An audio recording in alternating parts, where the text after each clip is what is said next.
Hello everyone, welcome to the episode 3 of difficult सवाल के सरल सरल जवाब। और आज का हमारा क्वेश्चन ये रहा स्क्रीन पे।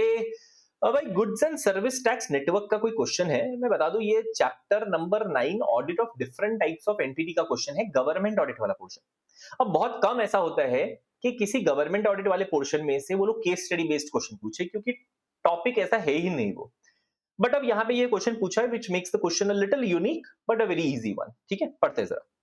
क्वेश्चन लिखा हुआ है, goods and service tax network is a not for profit limited by shares company. ठीक है, it's a company, not for profit organisation है, कंपनी है। ठीक है, it's 50% share holding is with the union government, 50% with different state government. बोलो भाई, अगर 50% union government 50% state government हो तो ऑल इन ऑल गवर्नमेंट ने क्या करके रखा है, इस कंपनी को होल्ड करके रखा है। That means it's a government company, right? It's a government company. ठीक है, now the company provides IT infrastructure and service to various stakeholder including the government and taxpayer, basically GST network जो service provide करता है उसकी बात कर रहे हैं।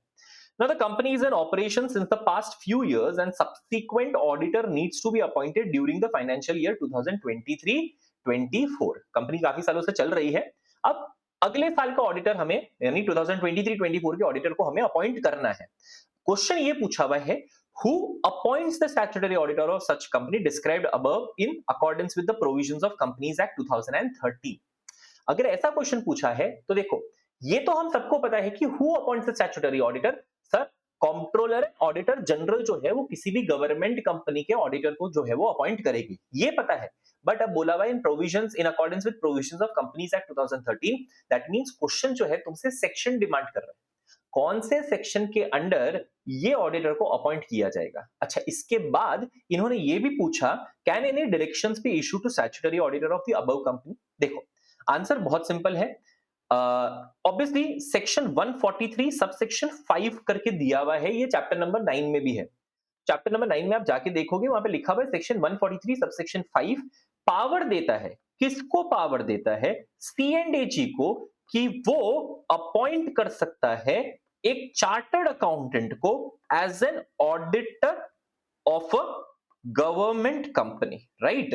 As an auditor of a government company वो एक चार्टर्ड अकाउंटेंट को अपॉइंट कर सकता है। बट ये अपॉइंटमेंट कौन से सेक्शन के तहत होगा, मतलब according to which section will this appointment, appointment का जो प्रोसीजर है that will be in accordance with section 139 subsection 5। समझे? 143(5) में पावर दिया गया है, कंपनीज एक्ट के सेक्शन 143(5) में पावर दिया है C&AG को, ठीक है, कि आप अपॉइंट कर सकते हो। पर अपॉइंटमेंट का जो प्रोसीजर है, कितने दिनों में अपॉइंट करना है, क्या करना है, ये सेक्शन 139 सबसेक्शन 5 जो आपको लॉ के चैप्टर नंबर 10 में दिखेगा, उसके हिसाब से आपको अपॉइंट करना है। तो पहले तो आपको ये चीज पूरी मेंशन करनी पड़ेगी। ये चीज पूरी आप मेंशन करो कि भाई इस तरह से C&AG जो है गवर्नमेंट कंपनी के ऑडिटर को अपॉइंट करेगा। अब आता है मेन आंसर। गवर्नमेंट कंपनी के ऑडिटर को अपॉइंट करने के बाद ये जो ऑडिटर है वो ऑडिट करके अपना रिपोर्ट जो है वो किसको सबमिट करेगा? C&AG को सबमिट करेगा। ठीक है, ऑडिटर अपना रिपोर्ट C&AG को सबमिट करेगा।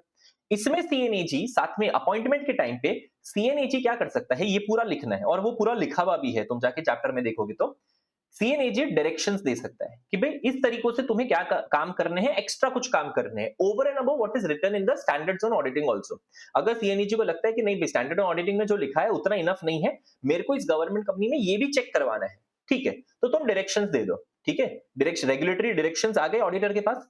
अब ऑडिटर को क्या करना है, क्योंकि ऑडिटर अपना रिपोर्ट सीधा C&AG को देगा, इस रिपोर्ट में वो एक एडिशनल रिपोर्ट ऐड करेगा। इस एडिशनल रिपोर्ट के अंदर जितने डायरेक्शंस C&AG ने उसको दिए हैं, डायरेक्शंस, उसके ऊपर उसने क्या एक्शन लिए, कि भाई मैंने क्या काम किया, आपने मुझे बोला कि आप जाके ऑपरेशनल फ्रंट्स देख लो कि टाइम टू टाइम काम हो रहा है कि नहीं, ये देखो। ओके, आपने मुझे डायरेक्शन दिया, मैंने एक कॉलम में डायरेक्शन लिख दिया, बाजू में मैंने लिखा कि मैंने उसके ऊपर क्या क्या एक्शन लिए, मैंने ये चेक किया, मैंने वो चेक किया, मैंने इस तरह से ऑब्जर्वेशंस करे एटसेट्रा, वो एक्शंस, और उसका impact on the financial statements क्या आया, मुझे वो क्वांटिटेटिवली या क्वालिटेटिवली बताना पड़ेगा। तो डायरेक्शन, एक्शन और इंपैक्ट, डाई की बात कर रहे हैं यहां पे, डायरेक्शन, एक्शन, इंपैक्ट, इतना तुम्हें उस एडिशनल रिपोर्ट के अंदर बताना पड़ेगा। So yes, the answer is हाँ, C&AG एडिशनल डायरेक्शंस दे सकता है, जिसके बेसिस पे सीए को, यानी जो चार्टर्ड अकाउंटेंट अपॉइंट हुआ है, उसे एक एडिशनल रिपोर्ट देना पड़ेगा। लेट्स रीड द आंसर यहां पे। The above company is a government company. Section 143 subsection 5 of the Companies Act 2013 states that in the case of a government company or any other company owned or controlled directly indirectly by the central government, by any state government or governments, or partly by the state government, central government, or partly by one or more state government. कुछ नहीं है, इतना ज्यादा लंबा लंबा चौड़ा इतना लिखने की जरूरत नहीं है. अगर गवर्नमेंट कंपनी का डेफिनेशन याद आ जाए तो डेफिनेटली लिख दो, थोड़ा आंसर लंबा चौड़ा हो जाएगा. The C&AG of India shall appoint the auditor under subsection 5 of section 139. मतलब सेक्शन 143(5) जो है वो CNAG को पावर देता है और 139(5) के अंडर हम अपॉइंटमेंट करेंगे, that is appointment of the subsequent auditor. ठीक है, फर्स्ट ऑडिटर सब्सिक्वेंट ऑडिटर के सबसेक्शंस अलग अलग है.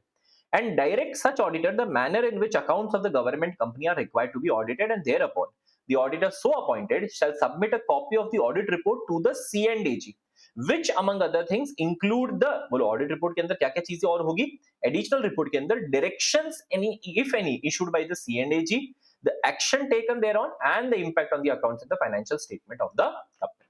समझे? तो इस तरह से एक बहुत ही सिंपल सा आंसर है. बस एक यूनिक सा ऐसा क्वेश्चन कभी तुमने सोचा नहीं होगा कि इस तरह से कई एक छोटे से टॉपिक में से ये लोग पूछ ले, इस रीजन से आया. चलिए, थैंक यू.